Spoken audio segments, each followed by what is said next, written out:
Hello physicists, welcome to the India series और doctor physicists. बहुत बहुत स्वागत है सभी का।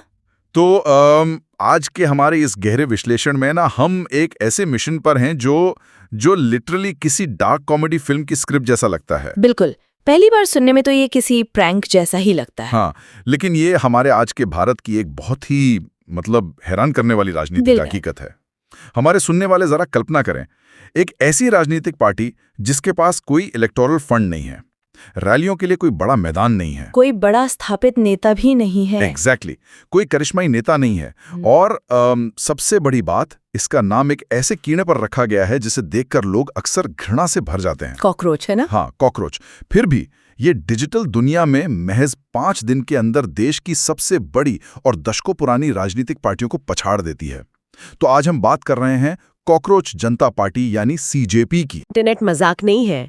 जब हम इसके पीछे का डेटा देखते हैं ना, तो समझ आता है कि ये भारत की राजनीति में एक बहुत बड़े स्ट्रक्चरल शिफ्ट का संकेत है। सही कहा। और इसी भूचाल को डिकोड करने के लिए आज हमारे पास कुछ बहुत ही दिलचस्प सोर्सेज हैं। हमने हालिया न्यूज आर्टिकल्स, राजनीतिक मेटाफोर और भाषा विज्ञान पर आधारित कुछ रिसर्च पेपर्स और 1977 की ऐतिहासिक जनता पार्टी के कुछ पुराने दस्तावेज भी खंगाले हैं, जो कि इस पूरी चर्चा को एक बहुत ही ऐतिहासिक नजरिया देते हैं। बिल्कुल। तो हमारा आज का मिशन एकदम स्पष्ट है। हमें छात्रों और हमारी नई पीढ़ी, जिसे हम जेनजी कहते हैं, उनके नजरिए से ये समझना है कि आधुनिक भारतीय युवा आज की पारंपरिक राजनीतिक व्यवस्था से इतना एलियनेटेड या कटा हुआ क्यों महसूस कर रहा है। हाँ, ये अलगाव बहुत गहरा है। तो चलिए इस पूरी कहानी के पर्दे खोलते हैं। मेरा सबसे पहला सवाल तो यही है कि आखिर एक कॉकरोच ने इंटरनेट की दुनिया में इतना बड़ा कब्जा कैसे कर लिया? इसकी शुरुआत कहाँ से हुई? तो इस पूरी घटना का जो ग्राउंड जीरो है ना, वो 15 मई 2026 के एक तारीख है। सुप्रीम कोर्ट में एक मामले की सुनवाई चल रही थी। अच्छा, कोर्टरूम से शुरू हुआ ये सब। हाँ, chief justice of India Suryakant ji अदालत में मौजूद थे और उस सुनवाई के दौरान की कुछ टिप्पणियां बाहर आईं। उनमें कथित तौर पर कुछ बेरोजगार युवाओं और एक्टिविस्ट्स की तुलना कॉकरोच और समाज के पैरासाइट्स यानी परजीवियों से कर दी गई थी। बाप रे, कॉकरोच और पैरासाइट्स? हाँ, हालांकि देखिए, बाद में स्थिति को स्पष्ट करने के लिए बाकायदा एक बयान जारी किया गया था। उसमें कहा गया कि चीफ जस्टिस का असल मतलब उन लोगों से था जो फर्जी डिग्रियों के सहारे कानूनी पेशे में घुसपैठ कर रहे हैं। आम बेरोजगार युवाओं से उनका कोई लेना देना नहीं था उस कमेंट में। एग्जैक्टली, उनका संदर्भ आम युवाओं से नहीं था। लेकिन आपको तो पता है इंटरनेट कैसे काम करता है। हाँ, इंटरनेट की दुनिया में स्पष्टीकरण तो हमेशा वायरल बयानों के पीछे ही छूट जाते हैं। बिल्कुल, एक बार वो शब्द बाहर आ गया तो उसने बस युवाओं की एक दुखती रग पर हाथ रख दिया। ये तो मुझे कुछ ऐसा लग रहा है जैसे स्कूल में कोई बुली किसी कमजोर बच्चे को चिढ़ाने के लिए एक भद्दा सा नाम दे दे, है ना? हाँ, बहुत सही उदाहरण है ये। आमतौर पर वो बच्चा रोएगा या छिप जाएगा, लेकिन यहाँ युवाओं ने क्या किया?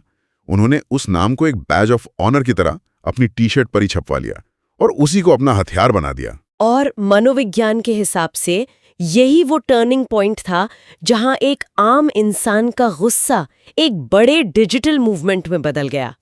और पता है, इस बदलाव को सबसे पहले किसने पकड़ा? किसने? 30 साल के अभिजीत दिपके ने। वो बॉस्टन यूनिवर्सिटी से पढ़े हुए हैं और पहले आम आदमी पार्टी के रणनीतिकार भी रहे हैं। ओके, तो उनके पास पॉलिटिकल स्ट्रैटेजी का अनुभव पहले से था। हाँ, और 16 मई को उन्होंने एक्स पर, जिसे पहले हम ट्विटर कहते थे, वहां एक बहुत ही साधारण सा लेकिन एकदम मारक मजाकिया सवाल उछाला। उन्होंने लिखा, क्या हो अगर सारे कॉकरोच एक साथ आ जाएं?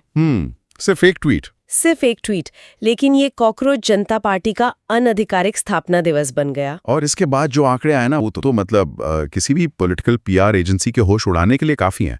मैंने जब वो डेटा देखा तो मुझे अपनी आंखों पर यकीन नहीं हुआ। सच में वो नंबर्स बहुत क्रेजी थे। महज 5 दिनों के अंदर सीजेपी के इंस्टाग्राम अकाउंट ने 15 मिलियन यानी 1.5 करोड़ फॉलोअर्स का आंकड़ा पार कर लिया। 1.5 करोड़ सिर्फ 5 दिन में। हाँ, और हमारे सुनने वालों को संदर्भ देने के लिए बता दूं, उस वक्त सत्ताधारी बीजेपी के इंस्टाग्राम पर करीब 8.8 मिलियन फॉलोअर्स थे और कांग्रेस के 13.3 मिलियन।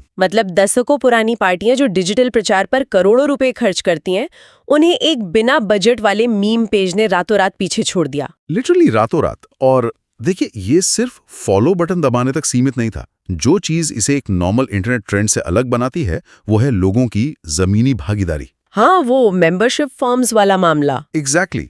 ऑनलाइन फॉर्म्स के जरिए कुछ ही घंटों में 3.5 लाख से ज्यादा लोगों ने खुद को आधिकारिक सदस्य के रूप में रजिस्टर कर लिया। सड़कों पर युवा कॉकरोच की वेशभूषा में आकर सफाई अभियान चलाने लगे, फ्लैश मॉब्स करने लगे। मतलब ये डिजिटल दुनिया की बाउंड्री तोड़कर पूरी तरह से वास्तविक दुनिया में आ चुका था। बिल्कुल। लेकिन एक सेकंड, यहाँ एक बहुत बड़ा सवाल खड़ा होता है। अगर ये महज कुछ बेरोजगार युवाओं का डार्क ह्यूमर था या सिर्फ एक मजाक था, तो सिस्टम ने इसे इतनी तेजी से क्यों कुचला? क्योंकि सेंसरशिप तभी होती है जब सत्ता को डर लगता है। वही तो। जैसे ही इनकी लोकप्रियता बढ़ी, भारत में कानूनी मांग के तहत सीजेपी का जो एक्स अकाउंट था, जिस पर तब 2 लाख फॉलोअर्स हो चुके थे, उसे ब्लॉक या विद होल्ड कर दिया गया। और ये ब्लॉक होना अपने आप में इस बात का प्रमाण है कि सिस्टम इस मीम को कितनी गंभीरता से ले रहा था। मजाक को तो लोग इग्नोर करते हैं, ब्लॉक थोड़ी करते हैं। सही बात है। और मुझे लगता है कि ये डर सिर्फ फॉलोअर्स की संख्या का नहीं था। तो और क्या था? ये डर उस विचारधारा का था जो सीएचपी अपने उस 5 सूत्री घोषणा पत्र के जरिए फैला रही थी। वो मैनिफेस्टो, वो तो काफी आक्रामक है। बहुत आक्रामक। मैंने जब उसे पहली बार पढ़ा तो मुझे लगा कि ये मजाक की आड़ में लिखी गई भारत के चुनावी और न्यायिक सुधारों की सबसे तीखी चार्जशीट है। हाँ, उनकी मांगे कोई सतही बातें नहीं है। बिल्कुल नहीं। वो मांग कर रहे हैं कि रिटायरमेंट के बाद किसी भी चीफ जस्टिस या जज को राज्यसभा की सीट नहीं दी जानी चाहिए, जो कि एक बहुत ही गंभीर मुद्दा है जुडिशियल इंडिपेंडेंस को लेके। और महिलाओं के लिए जो संसद और कैबिनेट में आरक्षण है, वो 33% का प्रतीकात्मक आरक्षण नहीं, बल्कि सीधे 50% की हिस्सेदारी होनी चाहिए। ये तो काफी प्रोग्रेसिव सोच है। और उनका जो चुनाव आयोग को लेकर पॉइंट है, वो तो सबसे ज्यादा स्ट्राइकिंग है। हाँ, वो वोट डिलीट होने वाला पॉइंट। उन्होंने लिखा है कि अगर चुनाव में किसी भी नागरिक का वैध वोट वोटर लिस्ट से डिलीट पाया जाता है, तो इसके लिए सीधे तौर पर चीफ इलेक्शन कमिश्नर पर यूएपीए लगना चाहिए।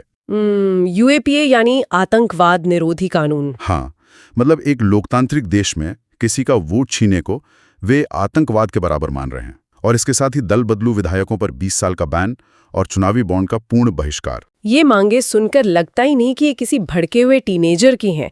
ये एक ऐसे नागरिक की आवाज है जिसका सिस्टम की निष्पक्षता से पूरी तरह भरोसा उठ चुका है। एग्जैक्टली। और अगर हम इसे समाजशास्त्र के नजरिए से देखें तो ये जेन-ज़ी के उस अलगाव को कितनी अच्छी तरह से दिखाता है। बिल्कुल, हमारे रिसर्च पेपर्स भी इसी गहरे अलगाव की बात करते हैं। आपको पता है, हालिया सर्वे बताते हैं कि भारत में करीब 29% युवा राजनीति के नाम से ही दूर भागते हैं। 29%, ये तो बहुत बड़ा नंबर है। हाँ, और इसके पीछे के कारण बहुत डरावने हैं। भारत में इस समय जो ग्रेजुएट युवाओं की बेरोजगारी दर है, वो 29.1% के खतरनाक स्तर पर पहुंच चुकी है। 29.1%?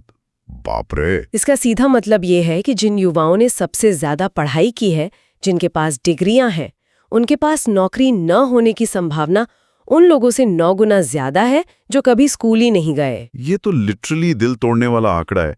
मतलब जो शिक्षा कभी गरीबी से बाहर निकलने का सबसे बड़ा हथियार मानी जाती थी, आज वही शिक्षा एक बोझ बन गई है। बिल्कुल, आप लाखों रुपए खर्च करके डिग्री लेते हैं और अंत में आपको एक ऐसे जॉब मार्केट में फेंक दिया जाता है जहां कोई अवसर ही नहीं है। और जो थोड़े बहुत अवसर बचे भी हैं, वो करप्शन की भेंट चढ़ जाते हैं।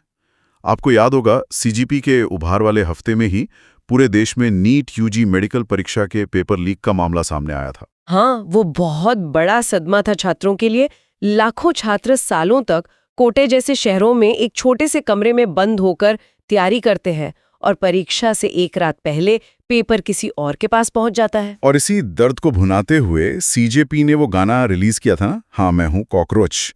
उस एक गाने ने उन लाखों छात्रों के गुस्से को वो आवाज दे दी जो शायद मेन स्ट्रीम मीडिया भी नहीं दे पा रहा था। और साथ ही वे लगातार अपने विमर्श में क्रोनी कैपिटलिज्म का भी जिक्र कर रहे हैं। हाँ, वो अडानी अंबानी के मीडिया हाउस लाइसेंस रद्द करने वाली बातें। एग्जैक्टली। ये दिखाता है कि युवाओं को बहुत साफ नजर आ रहा है कि एक तरफ आम छात्र 10 साल तैयारी करके भी पेपर लीक का शिकार हो रहा है और दूसरी तरफ देश की संपत्ति कुछ चुनिंदा हाथों में सिमटती जा रही है। लेकिन यहाँ मेरे दिमाग में एक ऐतिहासिक तुलना आ रही है। अगर हम बहुत पीछे ना भी जाएं, 2011-2013 के अन्ना आंदोलन या आम आदमी पार्टी के शुरुआती दिनों को याद करें, उस वक्त भी तो सड़कों पर भारी भ्रष्टाचार के खिलाफ युवाओं का हुजूम था ना। हाँ, बहुत बड़ा हुजूम था। तो इस पूरे आंदोलन में एक उम्मीद थी, एक आदर्शवाद था कि अगर हम लोकपाल ले आएंगे या अच्छे लोगों को संसद में भेजेंगे तो देश बदल जाएगा।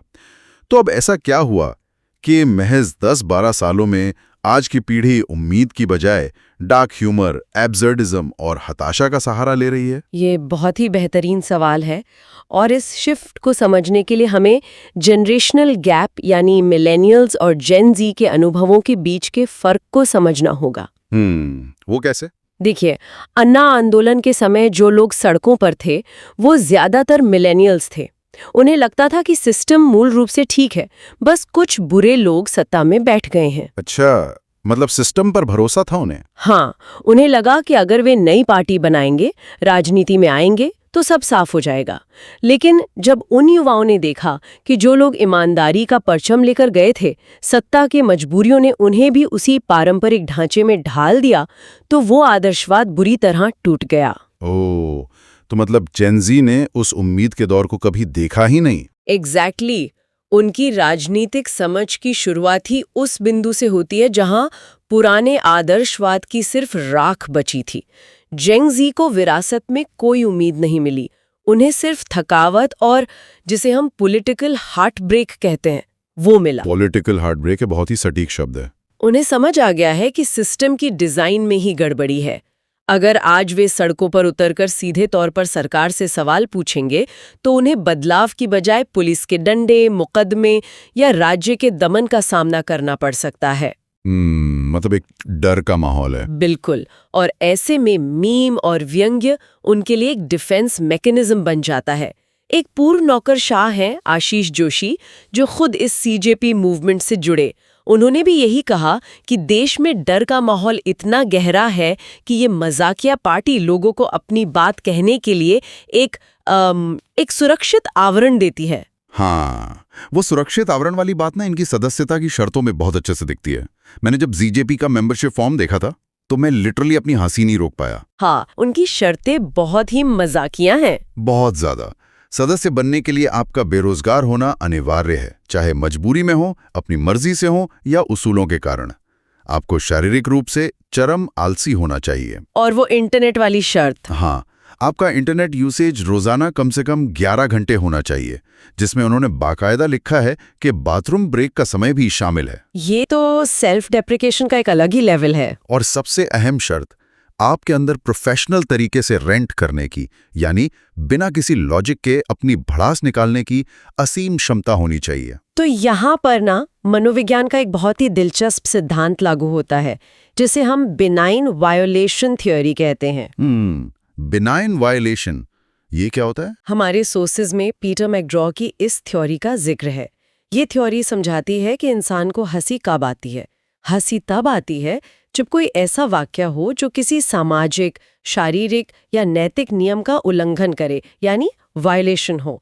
लेकिन इसके साथ ही वो स्थिति हमें सुरक्षित और हानि रहित यानी बिनाइन भी महसूस कराए। ओके, तो इसे अगर हम सीजेपी के संदर्भ में रखकर देखें तो देश की सर्वोच्च अदालत से युवाओं को कॉकरोच या परजीवी बुलाए जाने की खबर आना, ये एक बहुत बड़ा उल्लंघन था। बिल्कुल, ये एक भयंकर अपमान था जिससे बहुत गुस्सा आना चाहिए था। लेकिन युवाओं ने उस अपमान पर गुस्सा करने की बजाय उसे एक पॉलिटिकल पार्टी का ही रूप दे दिया। एग्जैक्टली, उन्होंने खुद को एक मजाकिया कम्युनिटी में ढाल लिया, जिससे वो भयंकर अपमान एक सुरक्षित मजाकिया और बिनाइन स्थिति में बदल गया। जो चीज उन्हें डराने या शर्मिंदा करने के लिए थी, वही उनकी एकजुटता और हंसी का कारण बन गई।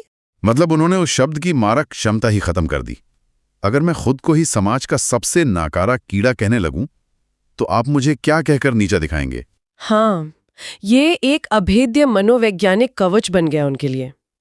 और आपको पता है, हमारे सोर्सेज में फ्रांस काफ्का की एक बहुत ही मशहूर कहानी मेटामॉर्फोसिस का भी जिक्र है, जो इस पूरी स्थिति पर एकदम फिट बैठती है। अरे हाँ, काफ्का की वो कहानी जिसमें आदमी कीड़ा बन जाता है। हाँ, मेटामॉर्फोसिस का मुख्य किरदार ग्रेगर साम्सा एक सुबह सोकर उठता है और अचानक खुद को एक विशालकाय कीड़े में बदला हुआ पाता है। और ये कहानी सिर्फ एक फैंटेसी नहीं है, ये एक बहुत गहरी सोशोलॉजिकल टिप्पणी है। वो कैसे? क्योंकि जैसे ही ग्रेगर एक कीड़ा बनता है, वो ऑफिस जाने लायक नहीं रहता, वो पैसे नहीं कमा सकता, और दिलचस्प बात यह है कि उसका अपना परिवार जो उस पर निर्भर था, वो ही उसे बोझ समझने लगता है और उसे एक कमरे में कूड़े की तरह मरने के लिए छोड़ देता है। तो मतलब उस कहानी का सार ये है कि एक पूंजीवादी या कैपिटलिस्ट समाज में इंसान की कीमत सिर्फ उसकी आर्थिक उपयोगिता तक ही सीमित है। बिल्कुल। जिस दिन आप सिस्टम के लिए पैसे नहीं बना रहे, आप इंसान नहीं, महज एक कीड़ा हैं। और आज का जो बेरोजगार भारतीय युवा है, वो खुद को उसी ग्रेगर साम्सा की जगह खड़ा पाता है। हाँ, वो देख रहा है कि 20 साल पढ़ाई करने के बाद भी जब वो सिस्टम के लिए आर्थिक रूप से उपयोगी नहीं बन पा रहा, तो राज्य और समाज उसे एक बोझ की तरह ट्रीट कर रहे हैं। और काफका की कहानी में कीड़ा बनना एक भयानक त्रासदी थी, लेकिन सीजेपी के युवाओं ने इस नैरेटिव को ही हाईजैक कर लिया है। वे सिस्टम से कह रहे हैं, हाँ, हम तुम्हारे किसी काम के नहीं हैं, हम आलसी हैं, बेरोजगार हैं, और हमें इस बात का गर्व है। मतलब वे उस पूंजीवादी दबाव को ही सिरे से खारिज कर रहे हैं। एक बहुत ही पावरफुल इमेजिनरी है। लेकिन यहीं पर रिसर्च पेपर्स हमें एक बहुत बड़े खतरे की तरफ भी आगाह करते हैं। एथिकल रिस्क है ना? एग्जैक्टली। एक तरफ ये व्यंग बहुत सशक्त लग रहा है, लेकिन क्या किसी इंसानी समूह को कीड़ा या पैरासाइट कहना ऐतिहासिक रूप से एक बहुत ही खतरनाक रास्ता नहीं है? ये बहुत ही सीरियस मुद्दा है। क्योंकि इतिहास गवाह है, जब भी इंसानों का डिह्यूमनाइजेशन किया गया है, यानी उन्हें कीड़े मकोड़ों का दर्जा दिया गया है, उसके परिणाम बहुत भयानक रहे हैं। अगर हम 1994 के रवांडा नरसंहार को देखें, वहां रेडियो पर तुत्सी समुदाय के लोगों को लगातार इन्येजी यानी कॉकरोच कहा गया था। हाँ, ताकि उन्हें मारने वालों को कोई अपराध बोध ना हो। बिल्कुल। और नाजी जर्मनी में भी तो यहूदियों को चूहों और कीड़ों के रूप में ही प्रचारित किया गया था। ये मनोविज्ञान का एक बहुत ही स्याह पहलू है। देखिए, भाषा सिर्फ संवाद का जरिया नहीं होती, वो हमारी सोच को आकार देती है। भले ही आज का युवा इस कॉकरोच शब्द को व्यंग के रूप में इस्तेमाल कर रहा है, लेकिन इसका एक बहुत बड़ा जोखिम है। कैसा जोखिम? ऐस कर रहे हैं। तो मतलब कल को अगर कोई सत्ता इन युवाओं के खिलाफ कोई कठोर कदम उठाती है, लाठीचार्ज करती है या कोई क्रैकडाउन करती है, तो मनोवैज्ञानिक स्तर पर समाज उसे एक इंसान पर हमला नहीं, बल्कि एक सफाई अभियान के रूप में देखेगा। एग्जैक्टली। क्योंकि कीड़ों को कुचलना अपराध नहीं माना जाता, इसलिए ये जो भाषाई खेल है, ये एक दोधारी तलवार है। ये सच में रोंगटे खड़े कर देने वाला विश्लेषण है। अब अगर हम इसके राजनीतिक स्वरूप पर वापस लौटें, तो इसके नामकरण के पीछे की जो बुद्धिमत्ता है वो भी कमाल की है। वो भारतीय जनता पार्टी वाला सबवर्जन? हाँ, देश की सत्ताधारी पार्टी का नाम है भारतीय जनता पार्टी। इन्होंने उसमें से भारतीय शब्द को हटाया और वहां कॉकरोच लगा दिया, कॉकरोच जनता पार्टी। ये क्लासिक लिंग्विस्टिक सबवर्जन है जो लोगों के दिमाग में तुरंत रजिस्टर होता है। और इसमें जो जनता शब्द है ना, उसका भी भारतीय राजनीति के इतिहास में एक बहुत बड़ा महत्व है। अगर हम हमारी सोर्सेज में मौजूद 1977 के आर्काइव्स की तरफ चलें, तो इस शब्द की असली ताकत समझ आती है। 1977 यानी इंदिरा गांधी द्वारा लगाए गए आपातकाल या इमरजेंसी के तुरंत बाद का दौर। उस समय तो पूरे देश में नागरिक अधिकारों को कुचल दिया गया था ना। बिल्कुल। और उस समय के बिखरे हुए विपक्ष को देखिए, उनमें विचारधारा के स्तर पर जमीन आसमान का अंतर था, लेकिन वे सब एक छतरी के नीचे आए और उन्होंने बनाई जनता पार्टी। और फिर जयप्रकाश नारायण के मार्गदर्शन और मोरारजी देसाई के नेतृत्व में भारत की पहली गैर कांग्रेसी सरकार बनी। हाँ, उस समय जनता शब्द महज एक नाम नहीं था, वो तानाशाही व्यवस्था के खिलाफ आम आदमी का सबसे बड़ा हथियार था। तो अगर हम 1977 की जनता पार्टी और 2026 की कॉकरोच जनता पार्टी को आमने सामने रखें, तो क्या समानताएं और विषमताएं नजर आती हैं हमें? देखिए, समानताएं तो सत्ता विरोधी लहर और युवाओं के आक्रोश में है, लेकिन जो विषमताएं हैं वो इसके वैचारिक ढांचे में है। 1977 में जयप्रकाश नारायण ने संपूर्ण क्रांति का नारा दिया था। Total revolution. हाँ, वो एक बहुत ही स्ट्रक्चर्ड मूवमेंट था जिसके 7 आयाम थे: सामाजिक, आर्थिक, राजनीतिक, सांस्कृतिक, वैचारिक, शैक्षणिक और आध्यात्मिक। उस क्रांति में व्यक्तिगत नैतिकता पर बहुत जोर था। लोगों को लगता था कि अगर हम नैतिक रूप से सही लोगों को सत्ता में लाएंगे तो व्यवस्था सुधर जाएगी। बिल्कुल। लेकिन आज की सीजेपी के पास न तो कोई 7 आयामी खाका है, न कोई आध्यात्मिक दर्शन है और न ही कोई पारंपरिक लीडरशिप है। क्योंकि आज का ये डिजिटल मूवमेंट मीम पॉपुलिज्म पर टिका है ना? एग्जैक्टली। इसका कोई तय वैचारिक ढांचा नहीं है। 1977 के दौर में जो रैलियां रामलीला मैदान में होती थीं, आज वे इंस्टाग्राम रील्स, एक्स थ्रेड्स और डार्क मीम्स में बदल गई हैं। नैतिकता की जगह अब एब्सर्डिज्म ने ले ली है। क्योंकि जब व्यवस्था ही पूरी तरह से बेतुकी लगने लगे तो उसे सुधारने का दावा करने वाले नारे भी खोखले लगते हैं।